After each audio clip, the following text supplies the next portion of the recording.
I was hiking in the woods like I usually do on a Saturday morning. I love nature and need the exercise after working in an office all week. I'm comfortable here. It was familiar. But today, something seemed different. Today, I'm convinced, something was following me. It was in the morning when everything still had that misty color to it. Quiet, but waking up. As I walked, I kept seeing movement out of the corner of my eye. I kept brushing it off as wild animals moving about, but this seemed different. There was a strange feeling in the air. I wasn't too far out of the city, and most of the wildlife were birds and squirrels. Every now and then, we would get a warning about a mountain lion or a bear seen in the area, but it's rare. So I wasn't really scared. This was a fairly well-used hiking trail, and I would probably see some hikers up the trail in just a few minutes. But that was the odd thing. I hadn't seen anyone since I started my hike. That was unusual too. I kept walking, but slower now, looking around me with suspicion. I was overreacting, I'm sure. Damn it, I tripped. That was also weird.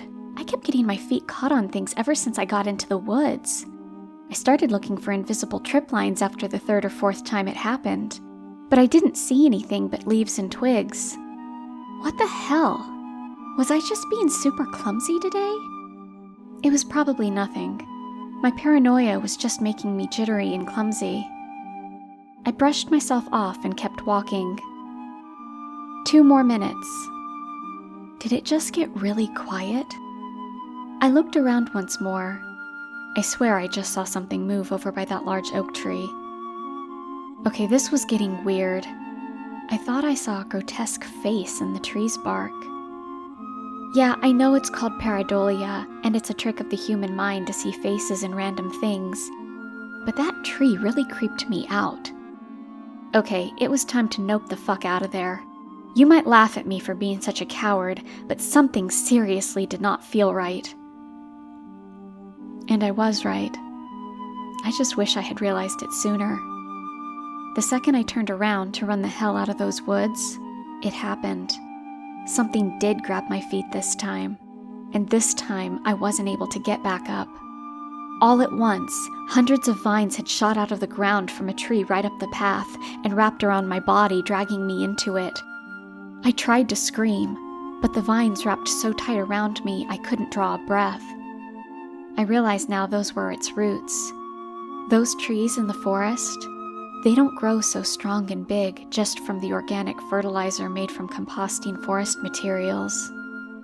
They need meat, and their root systems have adapted in order to get it.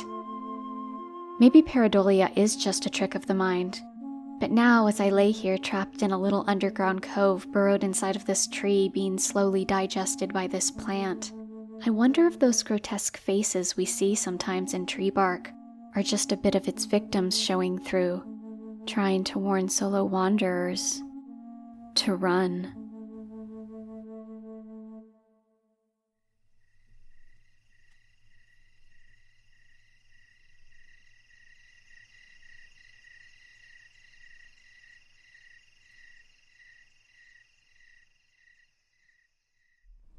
Isn't it crazy on how one moment in your life could change your whole perspective? Well, let me tell you a story of a time I was followed while hiking with my dog through the woods. It was about 4 a.m. in the morning. I take my dog out on routine walks at this time every night. Plus, I like the exercise. As I steadily made my way down the trail, about 10 minutes in, my dog suddenly stopped. He just stopped and stared intently at a tree in the distance. It was dark, so I couldn't see anything. I tugged on his leash and told him, "Let's go." He wouldn't budge. I have a German Shepherd. He's a pretty big dog, probably weighs about 90 pounds. So if he does not want to move, he won't. I tried to tug on his leash harder, but to no avail. That's when I heard a faint noise. I noticed it was coming from behind that tree my dog had been staring at. Is that a cat crying? I said quietly. My dog interrupted my thought when he started doing this insane growl. I've had my dog for about 3 years now, and I've never heard this come from him before. That's when I noticed it. My blood ran cold when I seen a pale woman crouching down on all fours, meowing like a cat. I have never ran so fast out of that trail. Just when I was about to exit the woods, I heard a dog growl to my left side about 10 feet in the distance. And it wasn't my dog. I didn't even take a chance to glance back, terrified of what I might see. I ran all the way home without slowing down. As soon as I arrived home, I called the police to inform them of the strange occurrence that just took place. About 30 minutes later, I received a call from the police. I almost started crying when they told me what they had found. They told me after a short investigation, they had found a man and a woman. They were apparently attempting to lure in hikers by pretending to be lost pets. They also told me they found a bag with a large kitchen knife, 2 rolls of duct tape, a rope, and a half-empty bottle of bleach. I'm so thankful my dog was with me. I truly believe he's the reason I'm still alive.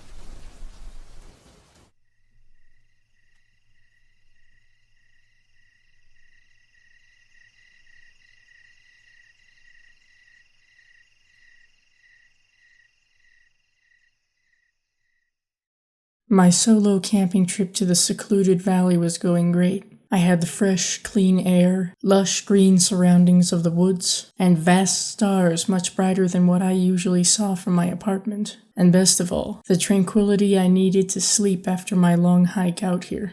I slept in my tent for several undisturbed hours, until something out of place among the chirping crickets woke me. Crying, like that of a child who had gotten lost. A chill ran down my spine as I lay frozen stiff in my sleeping bag. There was no possible way a child could be all the way out here, much less in the middle of the night. Wide awake now, I could tell the crying was coming from somewhere only a few yards away. With each passing minute, it got closer. I strained my ears to listen for footsteps, but I couldn't hear any. The crying stopped abruptly. Even the crickets had gone silent. Somehow the lack of any noise made my fear skyrocket. The only thing I heard was my own heart hammering in my chest. The sound of a twig snapping just outside my tent made me shut my eyes tight, terrified that if I saw even the slightest indication of what it was lurking out there, I'd have a heart attack. I tried to control my breathing in case it could hear me, so it would think I was still asleep.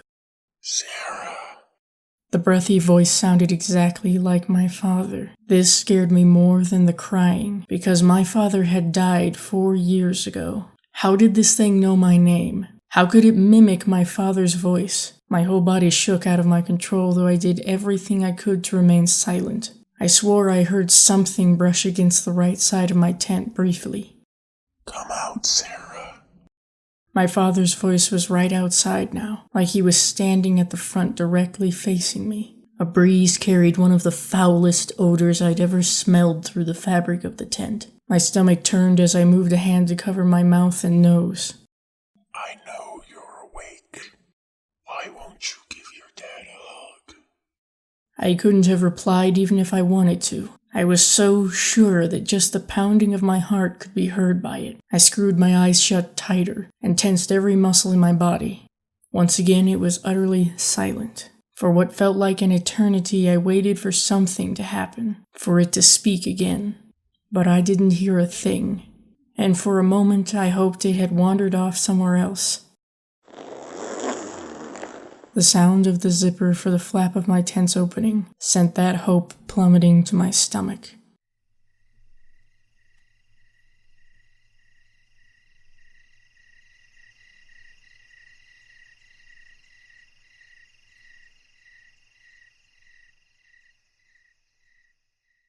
Hoya Bachu. I'm in purgatory, I suppose. Every day I traveled this same stretch of woods. There used to be so many of us, hundreds, thousands even. We'd walk in silence, for this was our way. To be a figment was our nature, and in nature we remained. It was naive to think this would last. Every day I am followed. It's the same people, or at least similar people. Their faces blur. Sometimes they are old, sometimes they are young. In the beginning we spotted lone travelers, single torches, and shouts of "who's there?" In as many ways as they changed, they stayed the same. They now bring equipment in big black vans, the ones with sliding side doors, as if they're undercover members of a SWAT team. At least, that's what the younger of us say they look like. I wish I could leave this place, or at least have new people to walk alongside me. The more often these intruders come, the more often my fellows simply cease. I remember many months ago, Robert was taken by the men in the black van. He was the oldest, and his loss stung us dear. One of the young ones said they watched the scene, unable to help. Robert was on his normal evening walk when they came across him. Their bright lights shone in his face. When he begged them to leave him be, they laughed. They pointed things at him, clicking, punctuating his cries. Soon he was gone, taken into their machines. Now, quite alone, I am on my normal walk. Many of my fellows are gone. Jasmine, Brody, Heather, countless others. The men, their numbers increased, come by more often now. Will their hunger never be satisfied? I stopped suddenly, realizing today my usual following is not by the usual suspects. Easing behind a tree, I watched them. They stumble around, glowing machines in hand, their clicking machines, ready to pounce. I let them pass by me, noting their number. In total, there were 10. When the last one hiked past, I let myself devolve. My skin became ashen, my nails hardened and sharpened. Silent as the grave and carrying her message, I followed the last one, a red-headed man with a patchy beard. As my teeth dug into his neck, my hand came over his mouth. I was the last image he saw. And in seeing me, he got what he came for in the first place.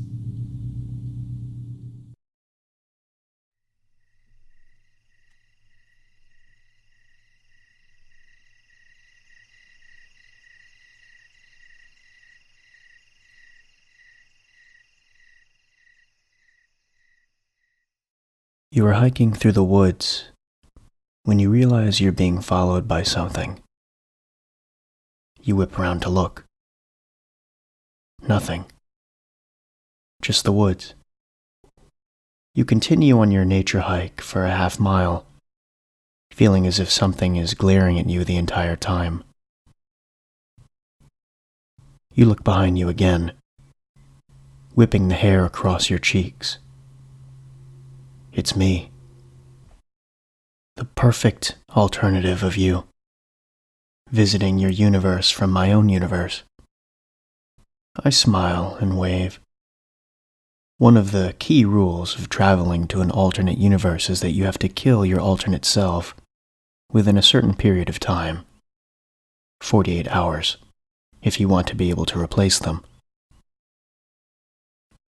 I've been following you for the last 46 hours. It was easy to find you at your day job and track you here, to this desolate woodland path. I think for a second about the bleakness and desolation of my own universe. A nuclear wasteland, thanks to World War III. I smile with my axe in hand, as I smile with the irony, thinking about how much fun I'll have once I take your place. It gets boring to kill mutants with limited intelligence, rather than normal people.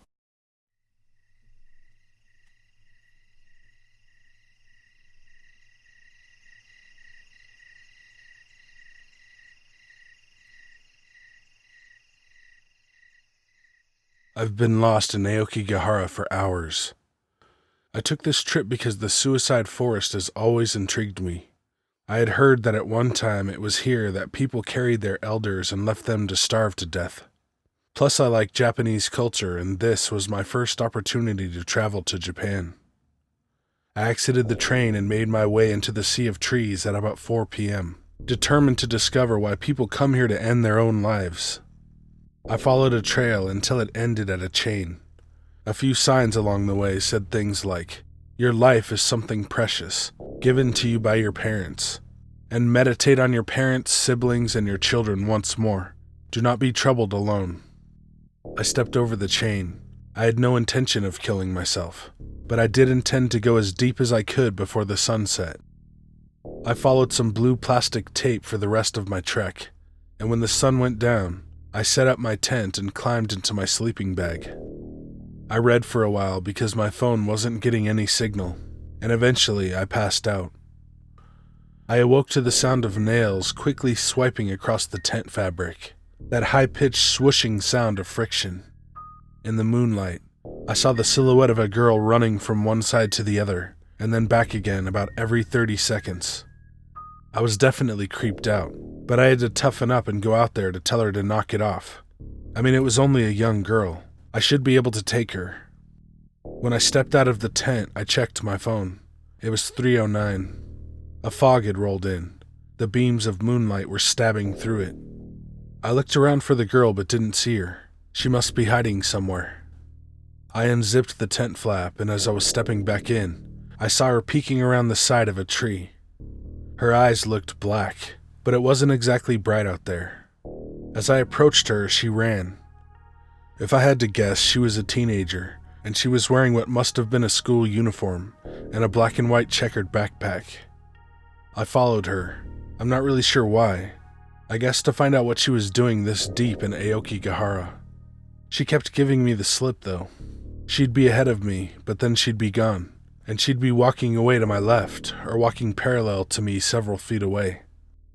When I decided to give up going after her, I realized that I had no idea where my damn tent was. She'd led me right away from it. Was that her plan? I sat down on a rock, contemplating my next move, and I saw her standing to my left. She raised her arm and pointed. I stood up and walked in that direction, and what I found was horrible. It was a dead girl, a dead schoolgirl with a checkered backpack. Her face was smashed in.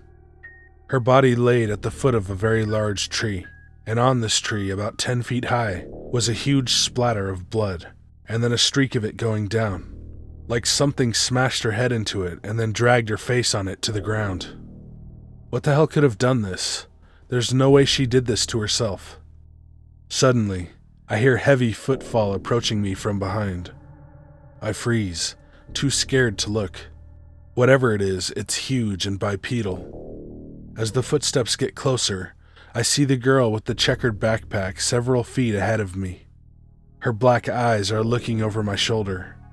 She raised her arm and pointed.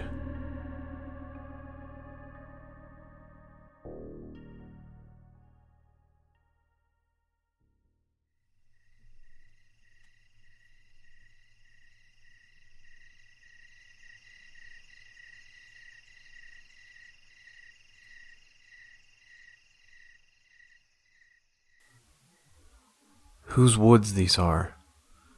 I thought I knew. But this path has led me askew. At the forked path, the road I took, parallel to the bumbling brook. Yes, that beautiful, cool blue stream, running gleefully, it seemed, around the bend and out of sight. Shall I follow it? I think I might. And follow I did for quite a while, and a while more, just another mile, and just a bit beyond that too, the twists I made next to Old Blue. But the water's flow began to slow, and the sun above had gotten low. The path I walked was rougher here, the water beside was not so clear. The leaves, no steps had trodden them black, and here I thought I should turn back. But the trickling stream, it sang to me, "A little more, just come and see."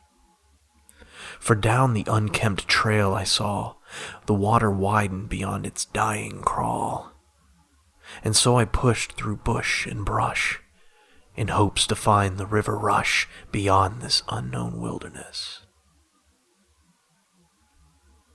But what I found beyond was death, a forest teeming with forgotten breath. The world forgot this silent grove, a grave more like, and there arose, in the blackened pool the river filled, a gnarled tree that time had killed.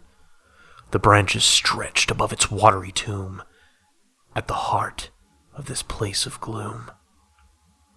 When I had found it sickened me, and no more did I want to see. Even the river sounds were moans. I had had enough of being alone.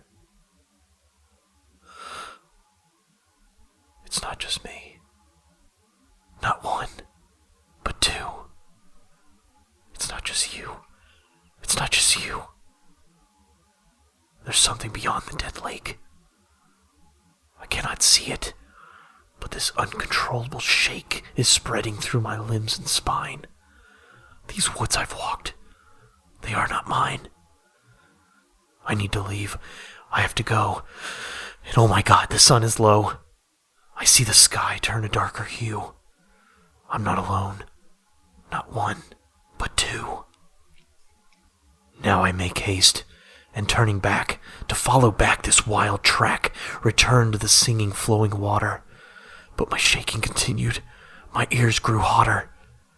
Though nothing I see, I feel its presence, awaiting evil and full of vengeance. My brisk pace turned into a dash, and behind me, I heard a splash, something lunging across the black pool, and now it chased this frightened fool. I dare not look to see its form, or limb from limb I'm surely torn, and for a while, plus another mile, I was prey to something vile, to drag me back to that place of death, to join in its forgotten breath. I ran while the darkness made me blind, and the creature's voice filled my mind. Interloper! Interloper! Give up now, your life is over. Interloper, these woods are mine. Come join my tomb. It's only a matter of time. But still I ran down the twisting path, the creature gaining. I feel its wrath. There was nothing more that I could do. But now, these trees I knew. The smell of rotten brush was gone, and the water sang its stronger song. And I stopped my running to catch my breath, running from the creeping death, and looked back down the forked path to see what chased me with deadly wrath. But there was nothing, just a wild night. In solitude, I felt my fright start to subside. I was alone. No, not one, but two. It's not just you. It's not just you.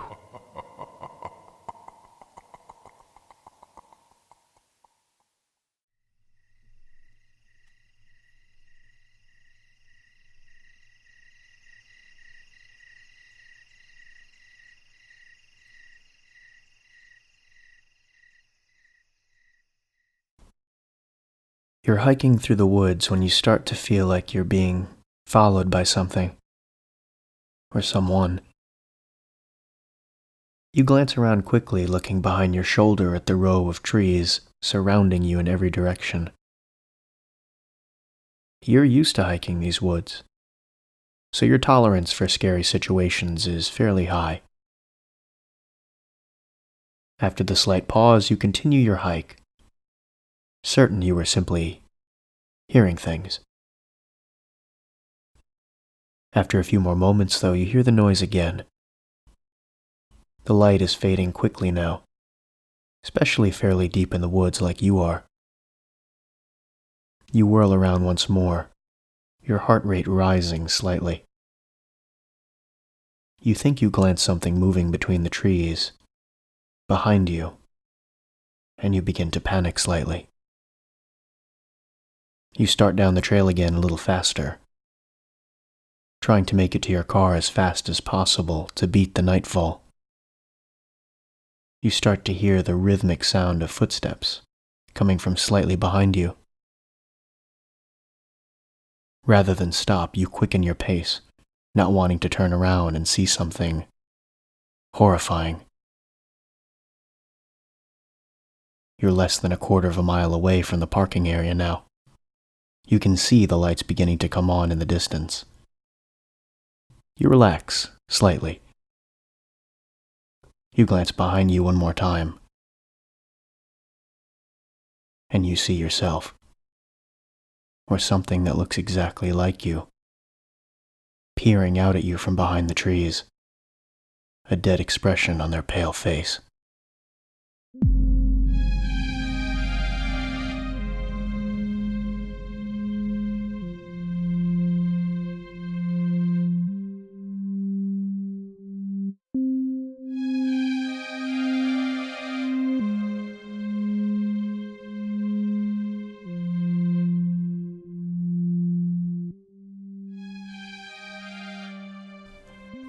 Alright, so before this video closes out, I just wanted to do a little outro here and say thank you to everyone who submitted their stories for this showcase.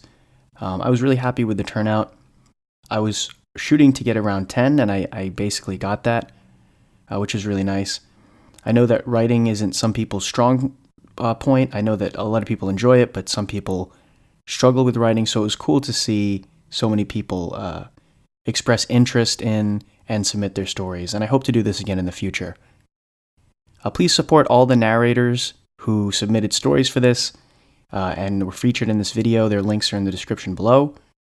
Let me know what you thought of this and if you'd like to see another volume of this in the future. Other than that, I will see you guys in the next video.